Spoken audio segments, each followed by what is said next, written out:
यही देखंतु सब एटा आपण माने दुकान ले हो किंबा ऑनलाइन ले मगेई परिवे। एको प्रथमे पीस पीस करी हम जेमिति काटुची सेमिति काटिबे हला। आकु पुणी छोटो छोटो पीस रे काटी एक स्टील पात्र रे रखिबा।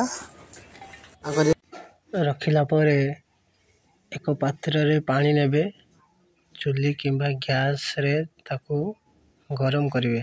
गरम कला परे एई थिबा सब थिबा पात्रटी नै से गरम पानी रे रखी देबे। रखिला परे से सब धीरे धीरे तरलिबा को लागिबो। परे तळकू नै आसीबे। आइला परे तळे कोन करिवे आ गोटे टंका किया शैम्पू ऐड करिवे। कला परे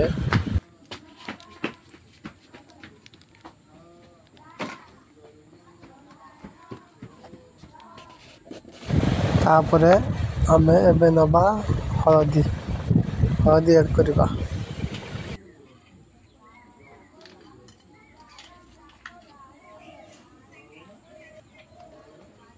मु 3 चामच हळदी नेइछि आउ आपण मानकर भाग अनुसार हळदी नेबे। देखंतु 3 चामच हळदी मु ऐड कली। तापरे ताको मिक्सिंग करिवे भलो भाबरे मिक्सिंग करिवे। पानी ताको पानी और हळदी शैम्पू तीनटा को मिक्सिंग करिवे भलो भाबरे पूरा मिक्सिंग होई गला। देखो एबे आको आमे नै साबुन तैयारी करिवा। तेल दिके बगी थांते बंद कर। एई देखंतु आपण मानक घर जदी एमती छोटो छोटो डब्बा थिबो नै आसीबे। आनला परे से डब्बा रे टिके नडिया तेल मारी देबे। तेल मारी साइला परे एई सब पानी को नै से डब्बा भीतर ढालिबे। ढाली फुल करिवे।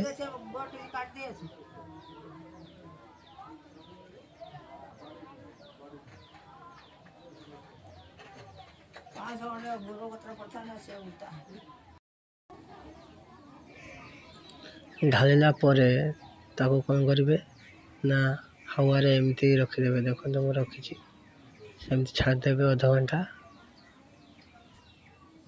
एमिति नुआ नुआ वीडियो देखिबा पई हमर चैनल के सब्सक्राइब करतु ओ लाइक करंतु।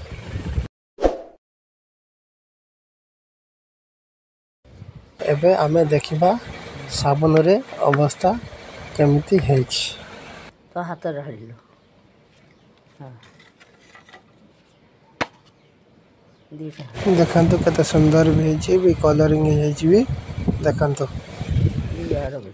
तापरे आपको आमे मारी देखिबा परीक्षा करिबा ए फेण होछि ना नाही बासना।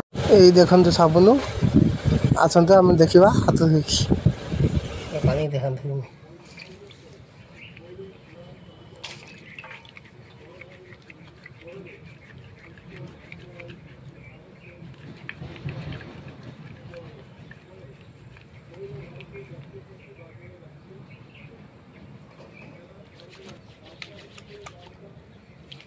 देखंतु केमिति फेण होछि। देखंतु केमिति फेण होछि।